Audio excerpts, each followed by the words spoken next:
the closing doors, please.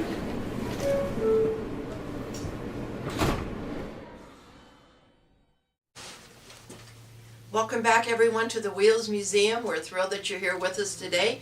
We have Tony Gomez with us, and he'll be telling you some very interesting history facts.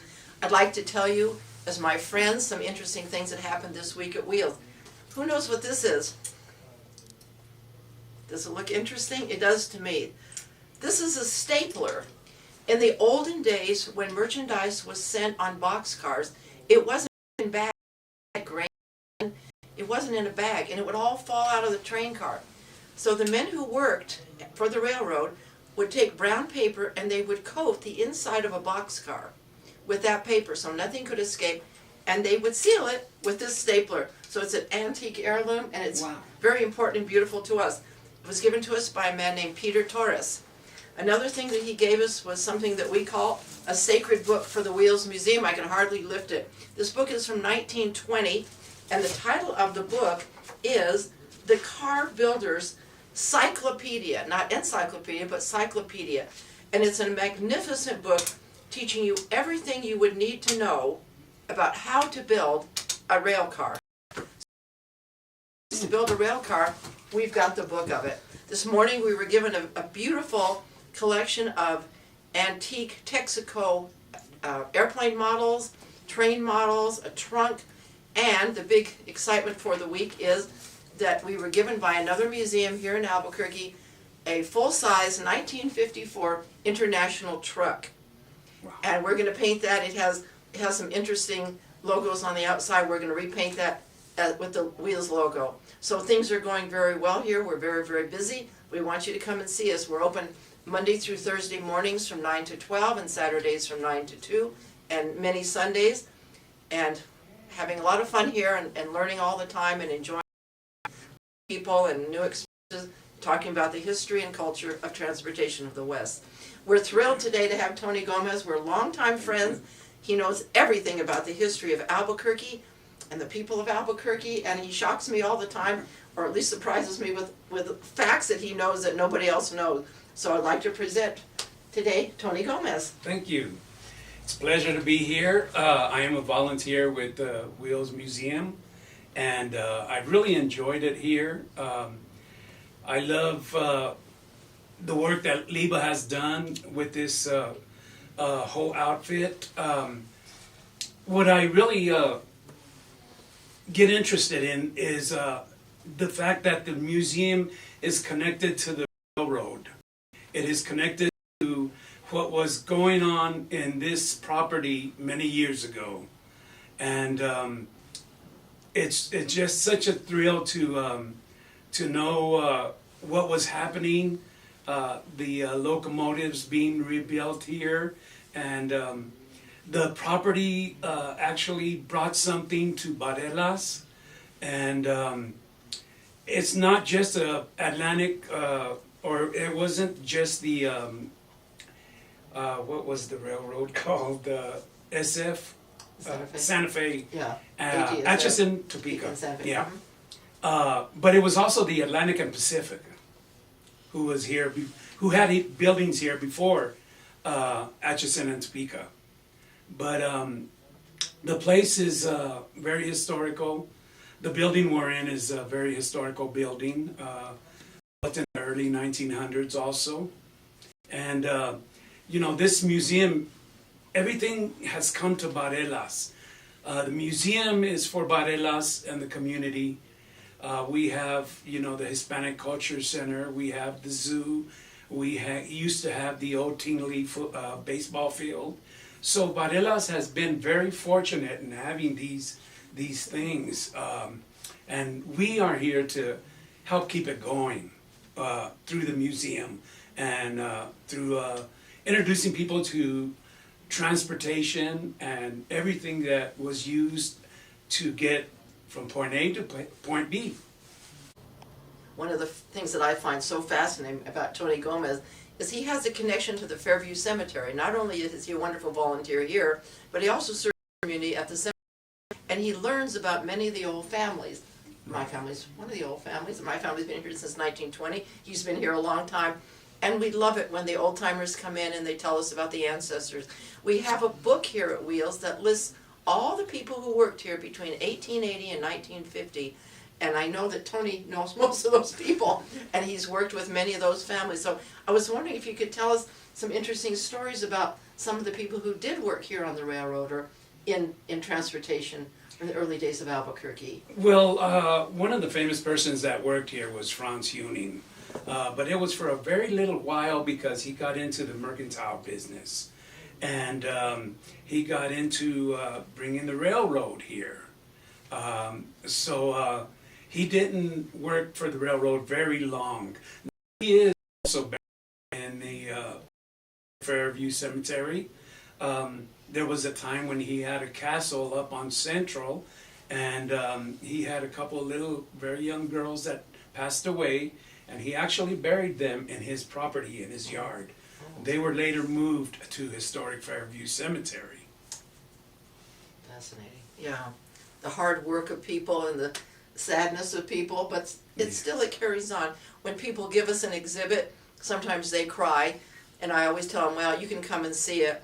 We recently got a map from 1880 Albuquerque showing Old Town, showing New Town, showing the dirt streets, showing the hardness of life of those early days. And when we look at it, we're very, very sentimental about it, and some of us do break down crying to see about our ancestors who were here. You know, we're able to carry on and work together and bring new life to the rail yards as well. So tell us about someone else that you know that was involved here, if you can think of that. Another person that was involved here was Elias Stover, and he was also a partner of Franz Huning, and they created the New Mexico Town Company, which was the one that brought the railroad here. There was some selling of land, but he is also buried at historic Fairview Cemetery, and he's very unique guy. He was so well known. He was also an attorney, so he had a big impact in the growth of New Town Albuquerque. Yes. Yeah. And it's interesting to me that the railroad happened here, and Stover and Huning were so instrumental in it because they had tried to build it in Bernalillo and in Belen. It was too expensive in those places. Old Town didn't want it. Old Town did not want to have the horse and buggy business destroyed. So these men that Tony's mentioning came to this site where we are now, and it's a 27-acre site and over 1 million square feet of buildings on this site, and they were instrumental in making that happen. You've probably seen Stover Avenue. Yes, yes. There's a Stover Avenue. We have a Huning Avenue, but that one's kind of moved around a little bit. Interesting. There is different streets are named after very prominent men and women that help. Yes, and even their children. I think Edith And their and children, Arno, yes. were the children of one of the first Yes. developers of the rail yards here. So, yeah. So if you want to have a street named after you, build a railroad. Yes. That would be an easy thing to do. Yes, the railroad is really fascinating because if you really stop to think about Albuquerque, we're very fortunate it is exactly where it is located. Because Albuquerque was going to be in Bernalillo only because the railroad was going to and had plans on setting up over there. So you can imagine that Albuquerque would have been down in Bernalillo had the railroad actually set up shop there. It didn't happen, so they came here. Now in this location. I think it's so interesting when people come down to see Wheels Museum. They come from all over the world, and they're always interested in not only this site, but the general area down here. Yes. And I wondered if you could tell a group a little bit about some of the other landmarks and other important sites that are in the area of the Wheels Museum. Yes. Some of them are located near Central. They're throughout the Barelas area. One of the places would be Tingley Beach because it's coming from a person who created it and was very instrumental in, bringing entertainment and stuff to the beach, swimming, boating and whatnot. And I would suggest, stopping by there and walking around the bosque there and checking it out. I would also suggest Old Town. Old Town has many good old buildings that you might want to check out. We still have the building that belonged to Herman Bluer, who was a gardener. We have the building over there that belonged to Manuel Springer, who was a very prominent individual also. Yeah. And around here, we have basically a great bosque that a lot of people enjoy spending time at. Yes, yeah. If you go east on Central, you can run into the Spy House, and you can visit there. That's the Rosenbergs, Yes. where the Rosenbergs were, yeah. And Clyde Tingley, you mentioned Tingley Beach. Yes. Clyde Tingley was the governor, Yes. and my mother worked with him. Oh, wow. Yeah, my mother was an early labor lawyer in America, and she worked with Clyde Tingley, so she knew him and his wife and how they dressed, and she dressed very, did you ever know, his wife was very showy in her dress in those Yes, days. Miss Carrie Tingley. Yeah, Carrie Tingley, so Yes. Carrie Tingley Hospital. There are a lot of prominent people that we remember that started here. Yes. Yeah. We have some very, very fun events coming up at Wheels. I had a call this morning from Brandon Kennedy, and some of you may know Brandon Kennedy. He puts on the headphone dance parties. So people come in and they put on headphones and they listen to their own or with partners. We've done it several times and it's a lot of fun, and we're going to do that on March 2nd at noon. So if you want to come to the Brandon Kennedy dance party and dance around, make a fool of yourself and have a good time, please let me know. We're at 243-6269. We'd love to have you for that.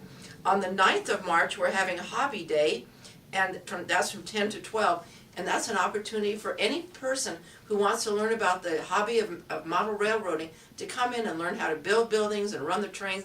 And that's going to be a fabulous event for people who like to do that. And so many people come in here and they say, oh, how do I learn to do this? Would you mentor me? We do mentor students of all ages. We do look for volunteers of all ages.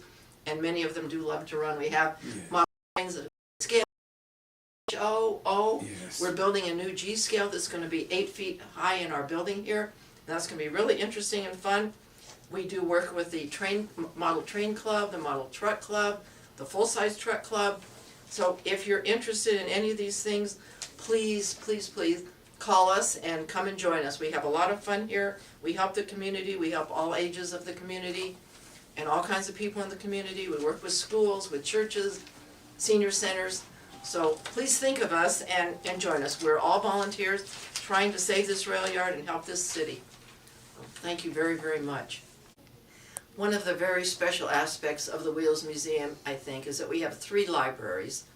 We have an extensive train library, so if anyone is interested in the study of trains from the beginning till now, we have a book about it, or many books about it.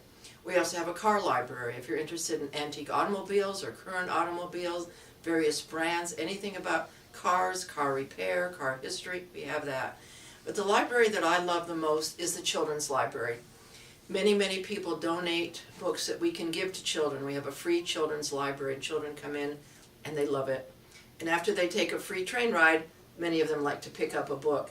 And the other day we got a very special collection of children's books from the Albuquerque Academy, donated to us through another organization that's at Transit. And I'd like to just show a couple of those books. A Locomotive Building an 8-Wheeler. And this is a very, very beautiful children's book that was given to us. And I think it inspires children to understand the building of America, the building of a very important million-pound vehicle. And when children come in, I ask them, is the locomotive important? I love this book, and as I look through it, it's teaching me things too. It's teaching me that the thickness of the sheet metal on the outside of a locomotive is it's as thick as a child's finger. And here it shows how we're building a boiler. And this is teaching children, and not children, how important the construction of these huge vehicles is. So they'll understand the importance transportation and progress and growth in America. And it shows how they're hanging on a crane. In the rail yards, we have 7 cranes. We have a crane that holds 250 tons. So a locomotive could be lifted up to that crane, and the men could work on it underneath. And it was very, very dangerous work, I can tell you that, and many men were hurt. Here is a sad book, but it's for children, about orphans who were moved by train to various locations, trained to somewhere. And there were hundreds of thousands of children during the war and during sad times in our history where orphan children had to come by train, but they hopefully were given better lives with new families. That's called train. I think this might be my favorite one. What do wheels do all day? So that's what we do here all day. We talk about wheels and the wheels of progress. And when we have children come in for events, we always ask them, name something that has wheels. And it's always surprising to me how many children can come up with something that we didn't even think about. So whether it's roller skates or a spinning wheel that we didn't necessarily have or think about, they come up with the idea. So we're hoping that they will come up all their lives with new uses for wheels. And what do wheels do all day? They whir, they whiz, they do many, many things. So this is for younger children. And if you come down to the Wheels Museum, you can see these books and many, many, many more books for children and adults that we hope you will find it. Now the Santa Fe Library, Railroad Library that we have here, is more than just a library. We were told that in the days when the men were working on the railroad, some of them liked to have a drink after work, and the railroad didn't want that. So they would set up libraries so that the men would read a book instead of have a drink. So it has that connotation as well. Trying to improve their lives and teach them things after work. So come down and see all these things. You can read. We have a space for you to sit down and read if you'd like to. You can check out books. We do sell books. We're always looking for books to be donated, and we do donate books to other people as well.